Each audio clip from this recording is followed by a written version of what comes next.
नमस्कार दोस्तों, स्वागत है आपका हमारे यूट्यूब चैनल में। मेरा नाम माही है। मेरी शादी मेरे दोस्त के भाई के साथ हो गई थी। मैं इस बात से बहुत खुश थी कि मेरी शादी जिस इंसान के साथ होने जा रही है वो अभी मुझे पसंद करता है और मेरी दोस्त भी मुझे अपनी भाभी बनाने के लिए बहुत खुश थी। मैं जानती थी कि उस घर में मुझे बहुत प्यार मिलेगा और फिर वह लड़की जो मेरी बचपन की सहेली थी अब वह मेरी ननद बनने जा रही है। इस तरह तो हम दोनों सहेलियों की दोस्ती और ज़्यादा गहरी हो जानी थी। मेरी शादी हो गई थी। मैं बहुत खुश थी। शादी की रात मैं दुल्हन बनी अपने कमरे में बैठी अपने पति का आने का इंतज़ार कर रही थी। लेकिन जैसे ही दरवाज़ा खुला तो यह देखकर मैं दंग रह गई कि कमरे में आने वाला इंसान कोई और नहीं बल्कि सुबह सुबह का टाइम था और मैं छत पर पौधों में पानी डालने के लिए गई हुई थी। हालांकि गर्मी का टाइम था, धूप बहुत तेज़ पड़ रही थी। मेरी मम्मी ने मुझे छत पर जाने से मना किया था लेकिन मैं फिर भी बाज नहीं आई। मम्मी कहती थी कि पौधों में पानी शाम के टाइम पर डाल दिया करो क्योंकि सुबह के समय तेज़ धूप होती है। वैसे भी गर्मी के दिन चल रहे थे लेकिन मैंने अपनी मम्मी की कोई बात नहीं सुनी और मैं छत पर पौधों को पानी देने के लिए आ गई थी। अभी मैं अपने काम में मगन थी जब अचानक मेरी आंखों के सामने अंधेरा छा गया और मैं चक्कर खाकर ज़मीन पर गिर गई थी। ना जाने किस समय मेरी मम्मी ने आकर मुझे देखा था। जब मेरी आँख खुली तो मैं अस्पताल में मौजूद थी और मेरे हाथ में ड्रिप लग रही थी। मैंने देखा तो मम्मी की आंखों में आंसू थे क्योंकि मम्मी का इस दुनिया में हम दोनों भाई बहन के अलावा कोई भी नहीं था। पापा तो हम लोगों को काफ़ी समय पहले ही छोड़कर चले गए थे। अपने दोनों बच्चों को मम्मी ने अकेला ही पाल पोस कर बड़ा किया था। भैया भी मेरे लिए बहुत परेशान हो रहे थे। मेरे भैया दुबई में नौकरी करने गए हुए थे और मम्मी ने मेरी तबीयत ख़राब के बारे में उनको बता दिया था। जैसे ही मैं होश में आई तो मम्मी ने मेरे भैया से फ़ोन पर बात करा दी थी। भैया बार बार मुझसे यही कह रहे थे कि तुम अपना बहुत ख्याल रखना। अभी भैया की कॉल कटी हुई थी कि इतनी ही देर में मेरी दोस्त रिया मुझसे मिलने के लिए आ गई। उसे भी मेरी तबीयत के बारे में पता चल गया था। उसने मेरी तरफ परेशान होते हुए देखा और कहने लगी, क्या हुआ, तुम्हारी तबीयत कैसे ख़राब हो गई? मैं तुम्हें कब से कॉल कर रही हूँ, तुम कॉल रिसीव नहीं कर रही हो। मैं जब तुम्हारे घर गई तो पड़ोसियों ने बताया कि तुम्हारी तबीयत ख़राब हो गई है और आंटी तुम्हें इमरजेंसी में अस्पताल लेकर आ गई। मैं तो परेशानी हो गई थी। मैंने रिया से कहा, कुछ नहीं, बस बेहोश हो गई थी। लेकिन पता नहीं क्यों मैं बेहोश हो गई। मैंने मम्मी से पूछा, मम्मी डॉक्टर ने क्या बताया है? तो मम्मी कहने लगी, कुछ नहीं बेटा, बस डॉक्टर कह रहे हैं कि आपकी बेटी बहुत कमज़ोर है, उसे उसे धूप में नहीं निकलने दिया जाए। मगर तुम तो मेरी बात मानती ही नहीं हो। मम्मी रिया की तरफ देखते हुए कहने लगी, अब बेटा तुम्हें अपनी दोस्त को कुछ समझाओ। मैंने इससे कई बार मना किया है, धूप के समय पौधों में पानी डालने के लिए मत जाया करो, मगर यह फिर भी अपनी मनमानी करती है। मम्मी की बात सुनकर रिया भी मुझ पर बरसने लगी और कहने लगी, तू सच में किसी की बात नहीं मानती है यार। रिया मेरे लिए मेरी दोस्त नहीं बल्कि मेरी सगी बहनों की तरह थी। भगवान ने भले ही मुझे कोई बहन नहीं दी थी लेकिन रिया ने हमेशा मेरा बचपन से ही मेरी बहनों की तरह ख्याल रखा था। हम दोनों एक ही स्कूल में पढ़ते थे और एक ही कॉलेज से हम दोनों ने पढ़ाई कंप्लीट की थी। हम दोनों की दोस्ती से तो हमारे ग्रुप की सारी लड़कियां जलती थी। 2 दिन बाद मुझे अस्पताल से डिस्चार्ज कर दिया गया था। मेरी तबीयत कुछ ठीक हुई तो मैंने मम्मी से कहा, मम्मी मैं जॉब करना चाहती हूँ। मेरी बात सुनकर मम्मी अचानक चौंक गई और कहने लगी, खबरदार, जो तुमने जॉब करने की बात कही, तुम जानती हो ना अभी तो तुम्हारी तबीयत ठीक हुई है और अब क्या तुम दोबारा से अपनी तबीयत ख़राब करना चाहती हो? मैंने कहा, मम्मी आपको भी तो पता है कि जॉब करना मेरा सपना है। आखिर इतनी पढ़ाई आपने मुझे क्यों करवाई थी? ना तो मैं पढ़ लिख कर कुछ बन पाई हूँ और आप अब मुझे जॉब करने भी नहीं दे रही हो। मेरे ज़्यादा जिद करने पर मम्मी कहने लगी, बेटा अभी तुम्हारी तबीयत ठीक नहीं है, तुम जॉब कर लेना, मगर अभी नहीं। कुछ समय बाद जब तुम्हारा भाई दुबई से आ जाएगा तो मैं उससे बात कर लूँगी। अगर वो हाँ कर देता है तभी मैं तुम्हें जॉब करने की परमिशन दूँगी। मैं जानती थी कि मैं अपने भैया से तो जॉब करने की परमिशन चुटकियों में ले सकती हूँ क्योंकि मेरे भैया मुझसे बहुत प्यार करते थे। मैंने उनसे फ़ोन पर बात की तो उन्होंने मेरी बात को रद्द नहीं किया बल्कि मुझे जॉब करने की परमिशन दे दी थी। मैं बहुत खुश थी। अब मैं जॉब पर जाने वाली थी लेकिन उससे पहले मुझे अपना इंटरव्यू देना था। 1-2 जगह मैंने जॉब के लिए ट्राई किया था और फिर एक जगह पर मेरी नौकरी पक्की हो गई थी। जब रिया को यह बात पता चली तो रिया भी बहुत नाराज़ हुई थी कि तुम जॉब पर क्यों जा रही हो? भगवान का दिया, तुम्हारे घर में सब कुछ है। तुम जानती हो कि तुम्हारी मम्मी की तबीयत ठीक नहीं रहती और इन दिनों तुम्हारी भी तबीयत ख़राब रह चुकी है, तो फिर तुम्हें नौकरी करने की क्या ज़रूरत है? मैंने रिया से कहा, मुझे अपना सपना पूरा करना है, बस मैं अपना सपना पूरा करना चाहती हूँ। रिया बातों ही बातों में मुझसे कहती थी, अगर भैया को यह बात पता चल गई तो वह कभी भी तुम्हारी जॉब पर राज़ी नहीं होंगे। रिया का कहना था कि उसके भाई मुझे पसंद करते हैं, मगर मैं उसके भाई को पसंद नहीं करती थी। वो शुरू से ही चाहती थी कि मेरी शादी उसके भाई के साथ हो, क्योंकि रिया की और मेरी दोस्ती बचपन से ही थी। मैं नहीं चाहती थी कि लोगों को मौका मिले हम दोनों के बीच बातें बनाने का, मगर रिया का कहना था कि एक ना एक दिन तुम्हें अपनी भाभी बनाकर ही रहूँगी। मैं अभी रिया की भाभी नहीं बनना चाहती थी, और वैसे तो मुझे अभी शादी ही नहीं करनी थी, क्योंकि मैं जॉब करना चाहती थी। मैंने सोच रखा था कि लगभग 5 साल तक मुझे जॉब करनी है, और मैं इस बात का फैसला अपने दिल में कर चुकी थी। मम्मी तो मेरी जॉब के खिलाफ थी, मगर फिर भी मैं उनको इग्नोर करके जॉब पर जाने लगी थी। अभी मुझे जॉब पर गए हुए सिर्फ 2 ही दिन हुए थे कि अचानक मुझे मम्मी के मुंह से खबर सुनने को मिली, जिसे सुनकर मेरे होश उड़ गए थे। मैंने मम्मी से कहा, आप यह क्या कह रही हो, ऐसा कैसे मुमकिन हो सकता है। मम्मी कहने लगी, बेटा ऐसा बिल्कुल मुमकिन हो सकता है, बस मैंने फैसला कर लिया है कि मैं तुम्हारी शादी करना चाहती हूँ। मैंने कहा, मम्मी आप तो जानती हो ना कि मैं पूरे 5 साल तक नौकरी करना चाहती हूँ, और इस बीच आपको मेरा कहीं से रिश्ता भी नहीं लेना है। मम्मी कहने लगी, लेकिन तुम्हें मेरी बात रखनी होगी, और यह लड़का तुम्हारे भाई को भी बहुत पसंद है।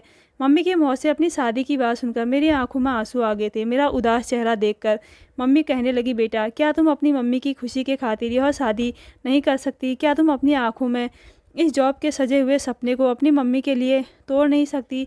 मैंने मम्मी से कहा, मम्मी, लेकिन मम्मी ने मुझे चुप रहने का इशारा दिया और कहने लगी, मुझ पर भरोसा रखो, मैंने तुम्हारे लिए जो लड़का तलाश किया है वह बहुत अच्छा है, और तुम उसके घर में सारी ज़िंदगी बहुत खुश रहोगी। मैंने कहा, अच्छा तो आपने मेरा रिश्ता भी तय कर दिया है? मुझसे बिना पूछे मम्मी कहने लगी, अब इसमें तुमसे पूछने वाली क्या बात है, चलो मैं तुम्हें बता देती हूँ कि जिस लड़के से मैंने तुम्हारा रिश्ता तय किया है वह लड़का कोई और नहीं बल्कि रिया का भाई मोहित है। मोहित की बात सुनकर तो जैसे मेरे पैरों तले से ज़मीन निकल गई थी। मैं समझ गई थी कि इस रिश्ते में ज़रूर रिया का हाथ होगा। मैंने मम्मी से कहा, मैं इस रिया की बच्ची को छोड़ूंगी नहीं। वह बातों ही बातों में मुझसे कहती है ना कि तुम्हारी शादी अपने भाई के साथ करवाऊंगी, इसलिए उसने भाई के रिश्ते की बात आपके दिमाग में डाली होगी। मम्मी कहने लगी, नहीं नहीं बेटा, उसकी मम्मी खुद हमारे घर चलकर तुम्हारा हाथ अपने बेटे के लिए मांगने आई थी, तो मैंने भी मना नहीं किया, और मैं खुशी खुशी इस रिश्ते के लिए राज़ी हो गई। दरअसल मोहित तुम्हें पसंद करता है। उसने अपनी मम्मी से बोल दिया है कि वह अगर शादी करेगा तो सिर्फ तुमसे ही करेगा, वरना कहीं नहीं करेगा। मम्मी की बात सुनकर अचानक मैं चौंक गई थी। क्या सच में रिया का भाई मुझसे इतना प्यार करता था? फिलहाल अब जो भी था, जैसे भी था, दोनों परिवारों की मर्जी के खातिर मैंने अपने सपने को तोड़ दिया था और फिर शादी करने के लिए तैयार हो गई थी। मेरी शादी पर कोई खुश हो या ना हो, मगर मेरी दोस्त रिया बहुत खुश थी, इतनी खुश थी कि बार बार मुझे खुशी से गले लगा रही थी और कह रही थी कि मेरी सालों की तमन्ना पूरी हो गई है। मैं तुम्हें अपनी भाभी के रूप में देखना चाहती थी। आखिर मोहित भैया मेरे इकलौते भाई हैं। दुबई से मेरे भैया भी मेरी शादी में शामिल होने के लिए आ गए थे। रिया की फैमिली में 4 मेंबर थे, वो भी 2 भाई बहन और मम्मी पापा थे। हाँ, बस फ़र्क इतना था कि मेरे पापा इस दुनिया में नहीं थे। रिया के मम्मी पापा भी इस शादी से बहुत खुश थे। उन लोगों ने मेरा अच्छे तरीके से स्वागत किया था। मेरी मम्मी को पूरा भरोसा था कि इस घर में उनकी बेटी बहुत खुश रहेगी, इसलिए वह आसानी से इस रिश्ते के लिए मान गई थी। और वैसे भी रिया के घर वाले बहुत अच्छे लोग थे और खाते पीते लोग थे। उनके घर में किसी भी चीज़ की कोई कमी नहीं थी। मैं और मोहित शादी के बंधन में बंध गए थे। पहले मैंने कभी मोहित से ढंग से बात तक नहीं की थी, मगर अब वह मेरा पति बन गया था। मैं उसे पाकर खुश हो रही थी। वह एक अच्छा इंसान था। रिया ने मुझे अच्छे से तैयार करके कमरे में बिठा दिया था। मुझे मोहित से बात करने की बहुत जल्दी हो रही थी, क्योंकि रिश्ता लगने के बाद भी हम दोनों, शादी से पहले भी हम दोनों एक दूसरे के सामने अनजान बनकर आते थे। अब मैं उसकी पत्नी बन चुकी थी, इसलिए मैं उससे बात करने के लिए बहुत ज़्यादा खुश हो रही थी। मुझे अपनी मम्मी से अलग होने का भी बहुत अफसोस था, क्योंकि अब घर में सिर्फ मेरी मम्मी ही रह गई थी। मेरी मम्मी भी ज़्यादातर बीमार ही रहती थी, जबकि भैया तो शादी के कुछ दिनों बाद ही दुबई चले जाने वाले थे। लेकिन फिर मैंने सोचा कि मेरे ससुराल वाले बहुत अच्छे हैं, मुझे कभी मेरे मायके जाने से रोक टोक नहीं करेंगे। पहले भी मैं रिया के घर पर बहुत आती थी, और अब मैं इस तरह से अपने मायके जाया करूँगी। मैं बहुत खुश हो रही थी। मेरी आंखों में मोहित के लिए ढेर सारे सपने थे, और मन ही मन सोच रही थी कि अब हम दोनों पति पत्नी बन चुके हैं। अब तो हम दोनों के बीच की बात ही कुछ और होगी। मैं दुल्हन बनी हुई अपने पति के कमरे में आने का इंतज़ार कर रही थी। जैसे ही कमरे का दरवाज़ा खुला तो मेरा दिल धड़कने लगा, और मेरी नज़रें फ़ौरन ही कमरे के दरवाजे की तरफ गई। यह देखकर मैं दंग रह गई कि दरवाजे से मेरा पति नहीं बल्कि मेरी दोस्त रिया अंदर आ रही है। मुझे लगा रिया को शायद कुछ काम होगा। वह मेरे पास आकर बैठ गई और मुझसे बातें करने लगी। मैं रिया से बातें तो कर रही थी मगर मेरा ध्यान बार बार अपने पति की तरफ जा रहा था कि ना जाने कब रिया उठकर यहाँ से जाएगी और उसका भाई कमरे के अंदर आएगा। मगर रिया तो मेरे कमरे में जमकर बैठ गई थी। उसको मेरे कमरे में बैठे हुए लगभग 2 घंटे हो गए थे मगर वह मेरे कमरे से निकलने का नाम ही नहीं ले रही थी और ना ही उसका भाई कमरे के अंदर आया था। थोड़ी देर गुजरी तो मैंने मजाक में रिया से कह दिया था कि क्या मैं अपनी शादी की पहली रात तुम्हारे साथ गुजारूं? अब जाओ भी यहाँ से और अपने भाई को अंदर भेजो। मेरी बात सुनकर रिया हंसने लगी थी। इतनी ही देर में कमरे के अंदर उसका भाई आ गया और अब मैंने कहा चलो अब यहाँ से उठो, अब मुझे तुम्हारे भैया के साथ बातें करनी है। रिया कमरे से बाहर चली गई थी और उसका भाई मेरे पास बैठ गया था। मोहित जब मेरे पास में बैठा तो मेरे दिल की धड़कनें बढ़ने लगी थी। ऐसा मेरे साथ पहली बार हो रहा था। उसने मेरे करीब बैठकर मेरे हाथ को अपने हाथ में थाम लिया और मुझे मुंह दिखाए का गिफ्ट देने लगा और मेरी खूबसूरती की तारीफ करने लगा। वह कह रहा था कि मैं तो तुम्हें पहले से ही पसंद करता था मगर मम्मी मेरी शादी अपनी पसंद की लड़की से करवाना चाहती थी। तुम्हें पता है हम दोनों को मिलवाने में मेरी लाडली बहन रिया का हाथ है। वह कहने लगा तुम जानती हो ना कि रिया मेरी कितनी लाडली बहन है। बचपन से लेकर आज तक हमने उसकी हर ख्वाहिश को पूरा किया है और अब तो उसकी बेस्ट फ्रेंड ही उसकी भाभी बन गई है। मुझे तुमसे पूरी उम्मीद है कि तुम हमारे घर में सबका दिल जीत लोगी और सबका बहुत ख्याल रखोगी। मैंने मोहित को भरोसा दिलाया कि ऐसा ही होगा। अभी हम लोग यह बातें कर ही रहे थे कि अचानक दरवाज़ा बजने लगा। मेरे पति कहने लगे मैं देख कर आता हूँ दरवाजे पर कौन है। उन्होंने जैसे ही दरवाज़ा खोला तो मैंने देखा कि फिर से रिया आ गई थी और अब की बार फिर से वह बिस्तर पर आकर बैठ गई थी और अपने भाई से कहने लगी भैया प्लीज़ आप मेरे कमरे में सो जाओ, मुझे आज अपनी दोस्त से ढेर सारी बातें करनी है। आखिरकार मेरी बेस्ट फ्रेंड की शादी मेरे घर में हुई है। मेरा पति हैरान भरी नज़रों से उसे देख रहा था जबकि मेरा हाल भी कुछ ऐसा ही था। रिया हम दोनों का लटका हुआ चेहरा देखकर शायद समझ रही थी कि वह हम दोनों के बीच आ गई है। फिर उसने कहा दरअसल मुझे अपने कमरे में डर लग रहा है, अजीब अजीब सी आवाज़ें आ रही है। प्लीज़ भैया आप आज की रात मेरे कमरे में सो जाओ और मैं यहाँ अपनी भाभी के पास सो जाती हूँ। मेरे पति ने तो अपनी बहन की एक ही बात पर सर हिला दिया और वह खामोशी से कमरे से बाहर निकल गया था जबकि रिया मेरे बराबर में ही मेरे पति की जगह लेट गई थी। रिया को इस तरह की हरकतें करते हुए देखकर मुझे गुस्सा आया था। उसे यह भी समझ नहीं आई कि आज उसकी दोस्त और उसके भैया की शादी की पहली रात थी और शादी की पहली रात तो हर इंसान के लिए बहुत स्पेशल होती है। मेरा मूड ख़राब हो गया था इसलिए मैं करवट बदल कर सो गई थी जबकि रिया भी बिस्तर पर लेटते ही सो गई थी। अगले दिन सुबह का समय हुआ तो रिया मेरे कमरे से चली गई थी और उसने मुझे तैयार होने के लिए बोल दिया था। मैं भी फ्रेश होकर अच्छे से तैयार हो गई थी और फिर हम सब लोगों ने एक साथ नाश्ता किया। नाश्ता करने के बाद रिया ने मुझे फ़ौरन दवाई दी और कहने लगी ये लो माही दवाई खा लो। मैं अच्छी तरह से जानती थी कि उसे मेरी दवाई मेरी मम्मी ने फ़िक्र से दी होंगी क्योंकि कमज़ोरी की शिकायत तो मुझे काफ़ी समय से हो रही थी। इसलिए मेरा डॉक्टर से ट्रीटमेंट चल रहा था और यहाँ आते समय मैं दवाई लेना भूल गई थी। इसलिए मम्मी ने रिया को मेरी दवाई दे दी थी। यहाँ पर रिया मेरा बहुत ध्यान रख रही थी, टाइम टू टाइम मुझे दवाई दिया करती थी। दोपहर के टाइम तो वह मेरे कमरे में आ गई थी और मेरी टांगें दबाने लगी थी। उसने अपनी मम्मी से साफ मना कर दिया था कि माही अभी घर का कोई काम नहीं करेगी, वह अभी नई नवेली दुल्हन है। हालांकि मेरी सास भी ऐसी औरत नहीं थी जिसने मुझ पर हुक्म चलाना शुरू कर दिया हो। इस घर के सारे ही लोग मुझसे बहुत प्यार से पेश आ रहे थे। अगली रात हुई तो मुझे फिर से अपने पति का इंतज़ार हुआ क्योंकि कल रात तो हम दोनों के बीच की बात अधूरी रह गई थी। मेरे पति के ऑफिस में काम ज़्यादा था इसलिए उन्होंने अपनी शादी के अगले दिन से ही ऑफिस जाना शुरू कर दिया था। रात के टाइम पर जब मेरा पति फिर से कमरे में आया और मेरे करीब बैठकर मेरी खूबसूरती की तारीफ़ करने लगा, मैं भी आज अपने पति को अपने दिल का हाल सुनाने वाली थी क्योंकि अभी तक मैंने भी मोहित को यह नहीं बताया था कि पहले मैं तुम्हें भले ही पसंद नहीं करती थी लेकिन अब मैं तुम्हें बहुत पसंद करने लगी हूँ। अभी हम दोनों के बीच रोमांटिक सिलसिला शुरू ही हुआ था कि अचानक फिर से रिया मेरे कमरे के अंदर आ गई और आज तो उसने हद ही कर दी थी। आज वह अपने भाई और मेरे बीच बैठ गई थी और कहने लगी आइए भैया हम तीनों मिलकर एक गेम खेलते हैं। वो अपने हाथ में लूडो लेकर आई थी। मेरा पति उसे देखकर हंसने लगा और कहने लगा रात के इस समय तुम यह किस तरह बचकानी वाली हरकतें कर रही हो। रिया कहने लगे भैया आप नहीं जानते, सारा दिन मैंने इंतज़ार किया है कि कब आप घर आओ और हम तीनों मिलकर गेम खेलें। आज फिर से रिया की ऐसी हरकतें देखकर मेरा मूड ऑफ हो गया था। फिलहाल अपने पति के और रिया की इतनी जिद करने पर मैं लूडो खेलने बैठ गई थी। एक गेम पूरा हो गया था जिसमें मेरा पति जीत गया था और हम दोनों हार गए थे मगर रिया को जीत थी कि वह जीत कर ही रहेगी, इसलिए वह दोबारा से गेम शुरू करने की जिद कर रही थी। दूसरी बार मैं भी मेरा पति जीत गया और हम दोनों हार गए थे। उसने फिर से गेम रिपीट करने के लिए कहा। उसने कहा था कि जब तक मैं जीत नहीं जाती तब तक गेम ख़त्म नहीं होगा। मेरा पति हंसकर उससे कहने लगा, तुम यह कैसी बच्चों वाली हरकतें कर रही हो।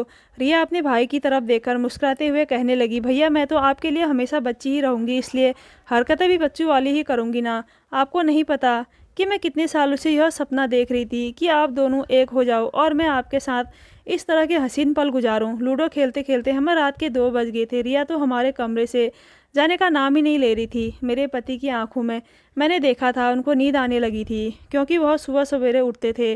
उन्होंने रिया से कहा, अब लूडो रख दो, अब हम कल खेलते हैं, क्योंकि मुझे नींद आ रही है और तुम्हारी भाभी को भी नींद आ रही होगी। रिया कहने लगी, हाँ भैया, लेकिन आप आज भी मेरे कमरे में जाकर सो जाओ, क्योंकि मुझे आज भी कमरे में डर लग रहा था। ना जाने क्यों रात के 8 बजते ही मुझे डर लगना शुरू हो जाता है। प्लीज़ भैया, सिर्फ आज रात।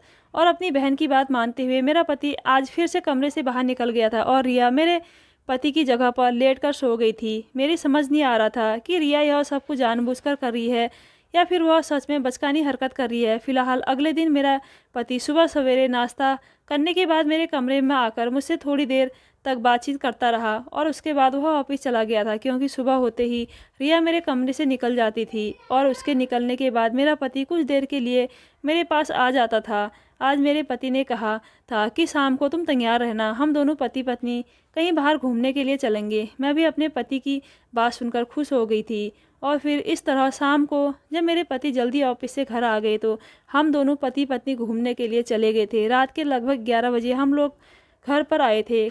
खाना तो हम लोग खाकर ही आए थे, बस हैवी कपड़े पहनने की वजह से मैं बहुत थक चुकी थी, इसलिए मैं कपड़े बदलकर अभी वॉशरूम से बाहर आई थी।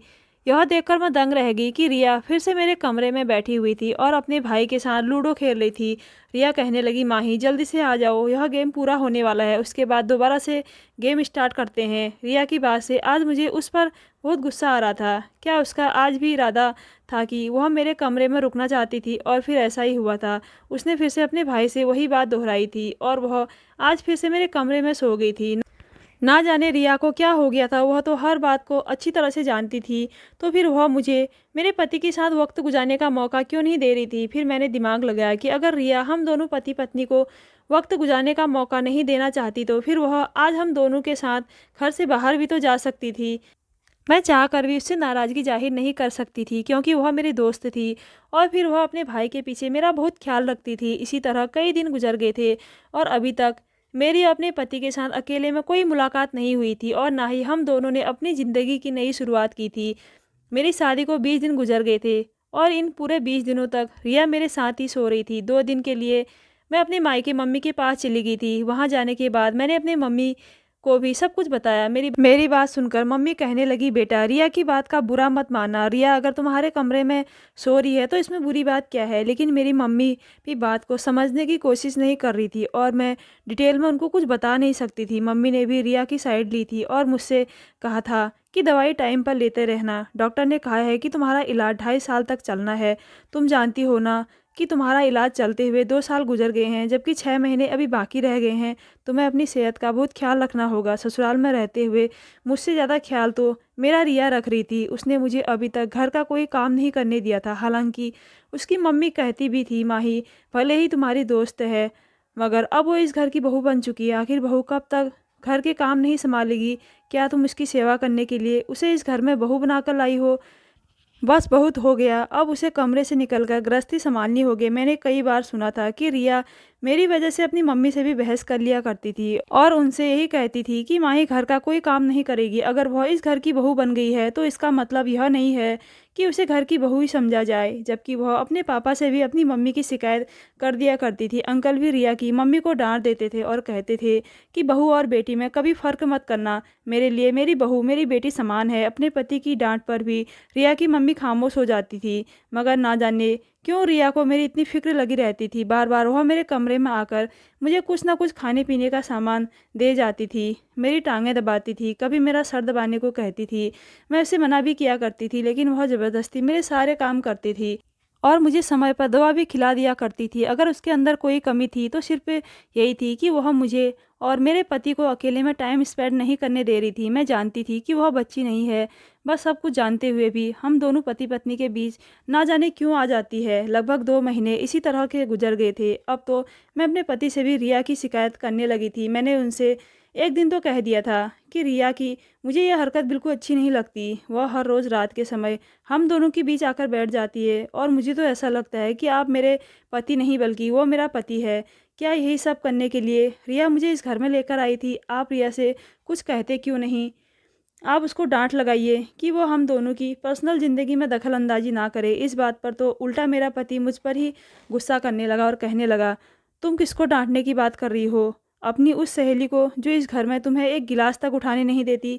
मेरी बहन तुम्हारा कितना ख्याल रखती है और तुम चाहती हो कि मैं उस पर गुस्सा करूं। आखिर इसमें हर्ज ही क्या है कि वह तुम्हारे साथ सो जाती है और मुझे कमरे से निकाल देती है।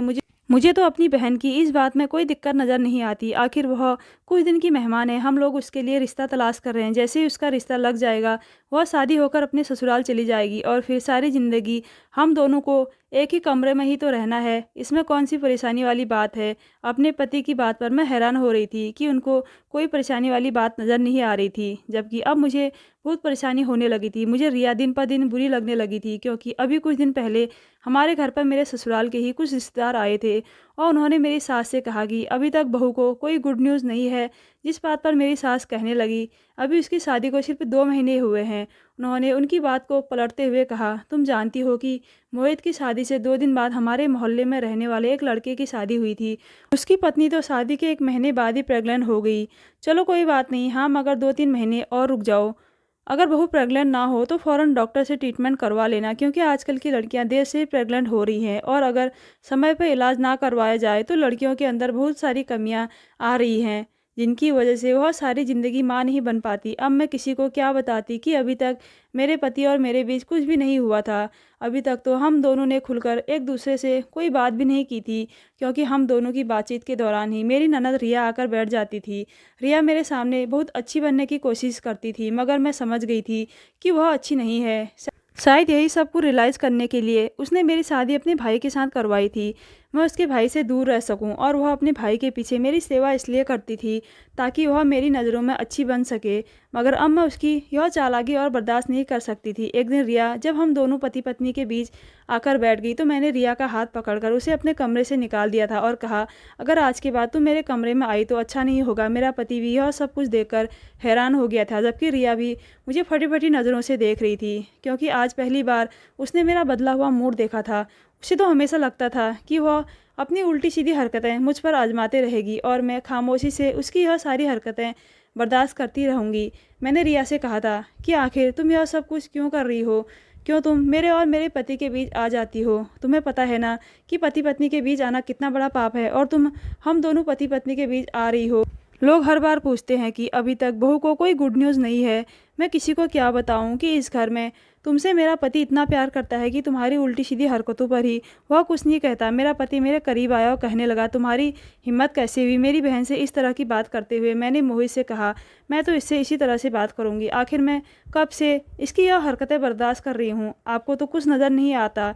यह मेरी दोस्त है, इसका मतलब यह नहीं कि यह मेरे साथ कुछ भी करती चली जाए। अभी तक आपके और मेरे बीच खुलकर कोई बात नहीं हुई है। जहाँ हम दोनों अकेले में एक साथ होते हैं यह हम दोनों के बीच आ जाती है। आखिर इसको क्या हक है कि यह हम दोनों पति पत्नी के बीच आ जाए? मैं चिल्लाते हुए रिया की तरफ देखकर यह सब कुछ कह रही थी, जबकि रिया झुकी हुई नज़रों से अपनी आंखों में आंसू लिए खड़ी हुई थी। मेरी बात सुनकर मेरे पति ने चिल्लाते हुए कहा, खामोश हो जाओ। यह कहते हुए उन्होंने मुझ पर हाथ उठाया था कि अचानक रिया ने अपने भैया का हाथ पकड़ लिया और कहने लगी, भैया आप यह क्या कर रहे हो? मैंने अपने पति से कहा, तुम अपनी बहन के लिए मुझ पर हाथ उठा रहे हो। मोहित कहने लगा, रिया मेरी लाडली बहन है, मैं इससे बहुत प्यार करता हूँ और मैं तुम्हें कई बार समझा चुका हूँ कि वह हम दोनों के बीच नहीं आती है, बल्कि वह हम दोनों से बहुत प्यार करती है। मैं अपनी बहन के खिलाफ तुम्हारे मुँह से एक शब्द भी गलत नहीं सुन सकता। मैंने मोहित से कहा, अच्छा तो ठीक है, यह हम दोनों को एक साथ नहीं देख सकती। आज मैं इसकी ख्वाहिश पूरी कर देती हूँ। मैं यह घर छोड़कर जा रही हूँ। गुस्से से यह कहती हुई अपने कमरे के अंदर आ गई और मैंने जल्दी से अपना सामान पैक करना शुरू कर दिया। मेरा पति तो कमरे में नहीं आया था, जबकि रिया मेरे पीछे पीछे भागती हुई आई और कहने लगी, माही तुम यह कैसी पागलपन वाली हरकतें कर रही हो? मैंने कहा, तुम सब कुछ जानती हो, मैं यह सब कुछ सिर्फ तुम्हारी वजह से कर रही हूँ, क्योंकि तुम मेरे सामने अच्छी बनती हो और मुझे मेरे पति से मिलने भी नहीं देती। मैं इस घर को छोड़कर जा रही हूँ। रिया कहने लगी, प्लीज़ मेरी बात सुनो।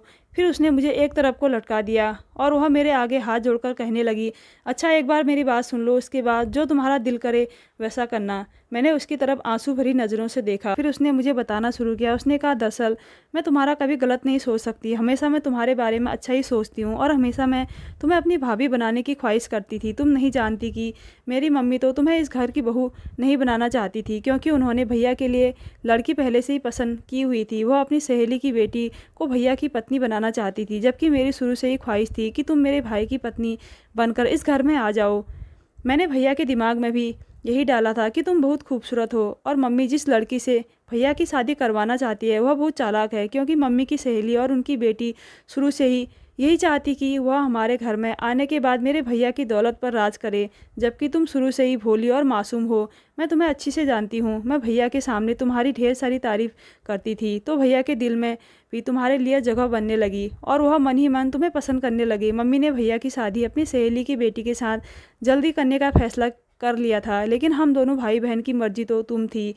मैंने भैया से कह दिया था कि आपको अगर माही से मोहब्बत है तो आपको मम्मी से कहना होगा कि आप माही से प्यार करते हो, जबकि उस लड़की से शादी नहीं करना चाहते जिसके साथ मम्मी उनकी शादी करवाना चाहती थी। मेरे कहने के मुताबिक भैया ने ऐसा ही किया और वह मम्मी से जिद पर अड़ गए कि वह अपनी पसंद की लड़की से ही शादी करेंगे। भैया की जिद पर मेरी फैमिली तो भैया के साथ तुम्हारी शादी करवाने के लिए तैयार हो गई थी, लेकिन फिर मुझे तुम्हारी मम्मी से भी बात करनी थी, इसलिए मैं तुम्हारे पीछे तुम्हारी मम्मी के पास गई और आंटी से कहा, आंटी मेरे मम्मी पापा आपके घर मोहित भैया का रिश्ता लेकर आएंगे, आप प्लीज़ इस रिश्ते से इनकार मत करना, क्योंकि मेरे भाई माही को पसंद करते हैं और मैं भी यही चाहती हूँ कि माही मेरी भाभी बनकर मेरे घर आ जाए, मगर तुम्हारी मम्मी ने इस रिश्ते से इनकार कर दिया।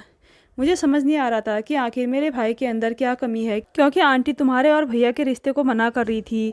क्या उनकी मर्जी तुम्हारी शादी कहीं और करने की थी? मैंने उनसे बहुत जिद करके यह बात पूछी तो उन्होंने मुझे बताया कि वह अभी तुम्हारी शादी करना ही नहीं चाहती।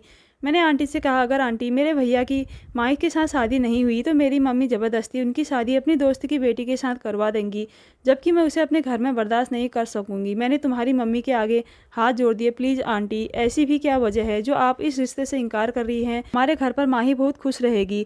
मेरे बहुत ज़्यादा जिद करने पर आंटी ने मुझे एक ऐसी वजह बताई जिसे सुनकर मेरे होश उड़ गए थे। तुम्हारी मम्मी ने बताया कि तुम्हारी तबीयत खराब रहती है और तुम्हारा इलाज चल रहा है।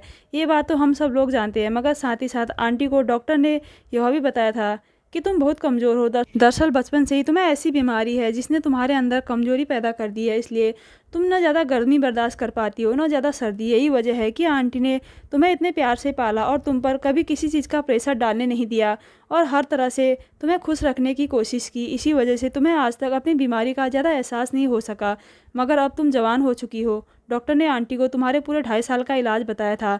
आंटी चाहती थी कि तुम्हारी यह बीमारी जड़ से ख़त्म हो जाए, इसलिए डॉक्टर ने उनसे कहा था कि आपकी बेटी की शादी नहीं होनी चाहिए, क्योंकि इस बीमारी के रहते हुए अगर आपकी बेटी की शादी हो गई और वह प्रेग्नेंट हो गई तो उसका बच्चा सही सलामत इस दुनिया में जन्म नहीं ले सकेगा, जबकि आपकी बेटी की हेल्थ कंडीशन और ज़्यादा ख़राब हो जाएगी। इसके लिए उसका इलाज तो हम लोग कर ही रहे हैं, लेकिन इलाज के दौरान अगर आपकी बेटी प्रेग्नेंट हो जाती है तो वह और ज़्यादा बीमार हो जाएगी।